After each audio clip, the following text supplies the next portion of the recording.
Assalamualaikum warahmatullahi wabarakatuh. Saya Muhammad Alawi Barulana. Saya ingin mempresentasikan mesin bubut, pengertian komponen dan fungsinya. Pengertian mesin bubut atau yang biasa juga disebut dengan turning machine adalah suatu jenis mesin perkakas yang dalam proses kerjanya bergerak memutar benda kerja dan menggunakan mata potong pahat atau tool sebagai alat untuk menyayat benda kerja tersebut.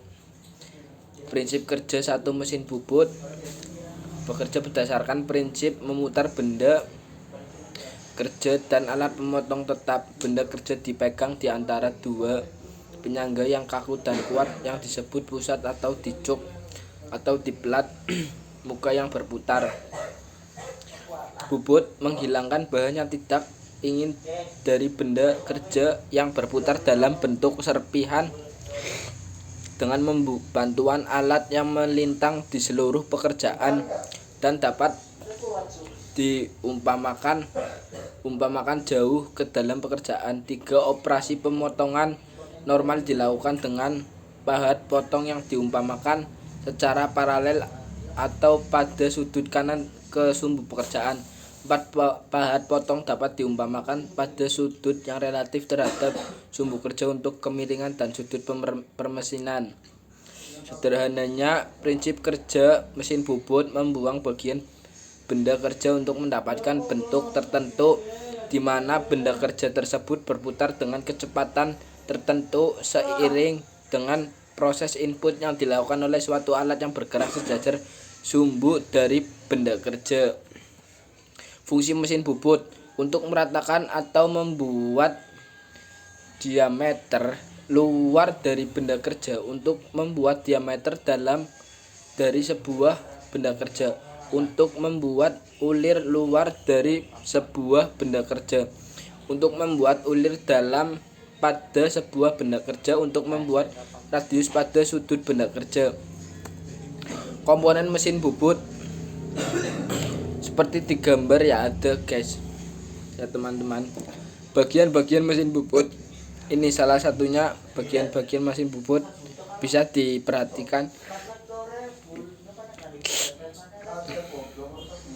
Kepala tetap, di dalam kepala tetap tersebut ada roda-roda di gigi penggerak yang berfungsi sebagai menggerakkan bagian cekam.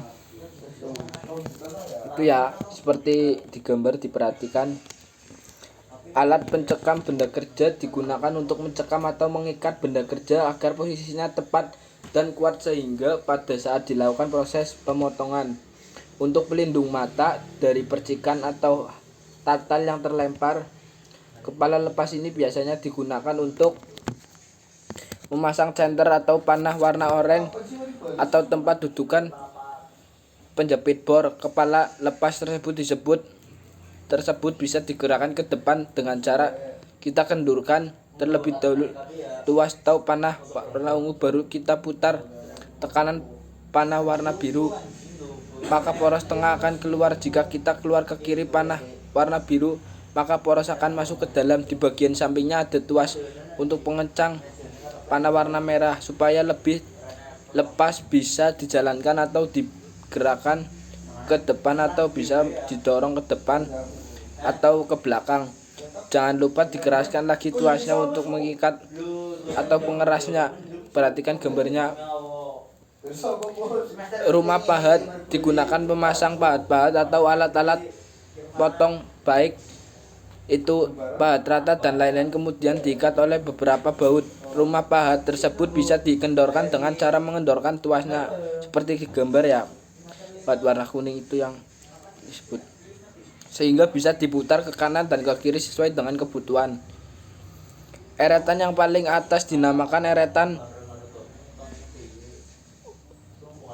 atas. Tersebut ada pemutarnya panah warna coklat, contohnya itu seperti gambar, dan panah warna hijau itu eretannya dinamakan eretan atas seperti di gambar ya. Itu ya, perhatikan ya guys ya teman-teman. Jika kita diputar tekanan maka eretan atas akan bergerak ke depan dan jika diputar ke kiri akan bergerak ke belakang. Jadi eretan ini juga akan menggerakkan rumah pahat di mana pada rumah pahat tersebut akan dipasang pahat. Eretan ini terletak bagian tengah warna pahat pink yang berfungsi untuk menggerakkan pahat arah pelintangnya.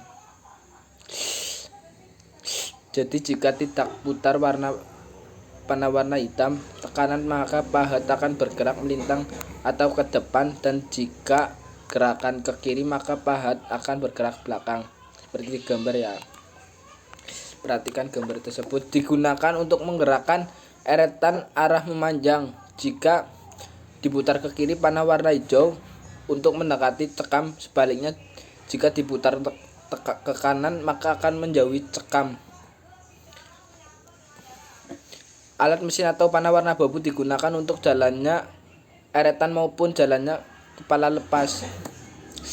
Poros berulir kotak warna biru biasanya digunakan untuk membubut ulir di mana poros tersebut harus bergerak atau harus berputar, sedangkan untuk gerakan otomatis polos-polos atau otomatis kotak warna oranye harus berputar. Handle atau tanda panah biru di atas adalah handle untuk ulir, sedangkan handle panah hijau adalah handle untuk otomatis melintang maupun otomatis memanjang. Handle yang berwarna merah hitam tanda panah merah digunakan untuk menghidupkan atau menyalakan cekam atau mesin. Handle yang pertama ada angka 1, 2, dan yang kedua 2 dan 3. Handle yang kedua ada huruf A, B, dan C. Angka dan huruf tersebut berhubungannya dengan tabel kecepatan putaran sehingga jika kita lihat pada gambar di atas di mana handle 1 dan handle 2 posisinya adalah angka menunjukkan 1, huruf menunjukkan B, maka didapatkan angka 100 yang berarti 100 putaran per menit jika menggunakan motor penggerak. Namun jika menggunakan motor penggerak 2 maka akan diperkali menjadi 65 putaran per menit. Jika sudah dihubungkan listrik, maka indikator panah warna oranye tersebut akan menyala. Pemutar atau pengatur untuk gerakan otomatis maupun gerakan untuk menggulir. Tabel-tabel ulir itu bisa di mesin bubut sedang. Jenis mesin bubut sedang dapat membubut diameter benda kerja sampai dengan 200 mm dan panjang sampai dengan 100 mm. Cocok untuk industri kecil atau bengkel-bengkel perawatan dan pembuatan komponen, umumnya digunakan pada dunia pendidikan atau pusat pelatihan karena harganya terjangkau dan mudah dioperasikan. Mesin bubut standar itu seperti di gambar, teman-teman. Nah, jenis mesin bubut standar disebut sebagai mesin bubut standar. Samping memiliki komponen seperti pada mesin ringan dan sedang, juga telah dilengkapi berbagai kelengkapan tambahan yaitu keran pendingin, lampu kerja, bak menampung ram dan rem mengeringkan mesin dalam keadaan darurat. Keselamatan dan kesehatan kerja pada pekerjaan mesin bubut. Mari kita pahami dulu bagaimana proses-prosesnya supaya kita menggunakan atau mengoperasikan mesin bubut selalu selamat dan sehat di lingkungan pekerjaan.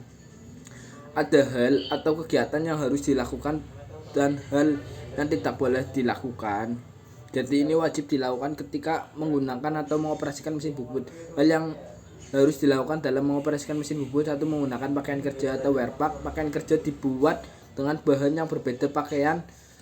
Pada umumnya pakaian kerja biasanya bahannya lebih tebal dan tahan panas sehingga tidak cepat tembus. Pakaian kerja ini wajib digunakan karena kalau kita bekerja dengan mesin bubut banyak sekali serpian besi yang tajam dan juga panas berterbangan. Bisa saja banyak serpian besi tersebut dan panas dan tajam serpian mengenai tubuh kita sehingga kita harus melindungi diri kita dengan pakaian yang tebal. Menggunakan Kacamata pengalaman safety atau glasses. Menggunakan safety glasses ini sangat penting digunakan saat proses bubut. Kacamata safety harus melindungi sampai ke bagian pinggir, beda dengan kacamata biasa pada umumnya, jadi menutupi hampir semuanya bagian mata. Penggunaan kacamata pengaman pada proses mesin bubut ini digunakan untuk menghalau serpian-serpian besi yang kecil, tajam, dan juga panas sehingga berbahaya. Atau misalnya kita tidak menggunakan kacamata, jadi penggunaan kacamata ini wajib hukumnya. Menggunakan sepatu kerja. 3. Menggunakan sepatu kerja safety shoes. Kita tidak boleh menggunakan sepatu biasa ataupun sandal ketika mengoperasikan mesin bubut. Apabila serpian-serpian besi atau geram panas dan tajam menyentuh kulit kita, maka akan melukai kulit dan melepuh. Beberapa kegiatan yang tidak boleh dilakukan. 1. Menempatkan peralatan kerja yang tidak aman dan tidak pada tempatnya. Dalam menggunakan mesin bubut, kita tidak boleh dengan seenaknya menempatkan kunci-kunci benda kerja, alat ukur di tempat yang tidak aman. 2. Meninggalkan kunci cekam di mulut cekam. Setelah melepas atau memasang benda kerja di penjepit benda kerja atau cekam, maka kita harus mengambil dan menyimpannya di tempat yang sudah disediakan. Apabila kita lupa untuk mengambil kunci cekam yang ada di pencekam, kemudian benda kerja pada mesin bubut kita putar, maka akan lepas dan kunci cekam ini melayang ke kepala kita atau ke muka kita. 3. Berkerumunan di sekitar mesin bubut tanpa alat pelindung. Hal ini sangat berbahaya, jadi jangan berkerumunan di area. Alangkah baiknya tidak berkerumun di area mesin operator saja yang berada di area mesin. Apabila keadaan memaksa, misalnya operator ini atau siswa tersebut belum bisa harus didampingi, maka pendampingnya harus menggunakan alat pelindung yang sama dengan operatornya, menggunakan kacamata dan juga menggunakan sepatu safety supaya terhindar dari resiko kecelakaan kerja ya. Jadi kalaupun harus diawasi ataupun dibimbing, tetap ya meskipun tidak mengoperasikan harus menggunakan alat pelindung. 4. Membiarkan air pendingin dan tatal atau barang berserakan di lantai bawah. Proses pembubutan akan menimbulkan panas pada benda kerja maupun pahat bubut. Untuk mendinginkannya biasanya menggunakan air cooler atau pendingin. Nah, pendingin ini jangan sampai menetes dan berserakan di area kerja mesin yang bisa menimbulkan kecelakaan kerja, misalnya terpeleset dan lain-lain. 5. Menggunakan sarung tangan pada saat melakukan pembubutan. Proses kerja yang lain biasanya menggunakan sarung tangan merupakan hal yang baik atau positif, tetapi ketika menggunakan mesin bubut kita tidak boleh menggunakan sarung tangan. Alasannya yang pertama adalah ketika kita menggunakan sarung tangan, maka tangan kita akan menghilangkan respon, jadi tidak sensitif saat menggunakan alat ukur seperti jangka sorong. Alasannya kedua adalah karena sarung tangan ini bahan bakunya menggunakan benang. Bisa saja benang tersebut akan menyangkut pada benda kerja yang berputar. Apabila menyangkut pada tangan kita, bisa ikut tertarik dan berputar dan menimbulkan kecelakaan kerja. 6. Membuang tatal dan brand bersama jenis sampah lainnya. Kita tidak boleh membuang sisa pembubutan berupa serpian-serpian besi, itu disebut dengan cerak beram. Ini tidak boleh kita buang seenaknya. Kita harus mengelola sampah-sampah ini dengan baik dan tidak boleh disatukan dengan sampah-sampah yang lain, karena sampah plastik dan bersama-sama plastik dan organik. Kita harus dipisahkan atau geram besi ini bersama sama-sama yang lainnya. Terima kasih. Sekian saja dari saya, presentasi dari saya. Kurang lebihnya mohon maaf. Wabillahi taufik walhidayah. Wassalamualaikum warahmatullahi wabarakatuh.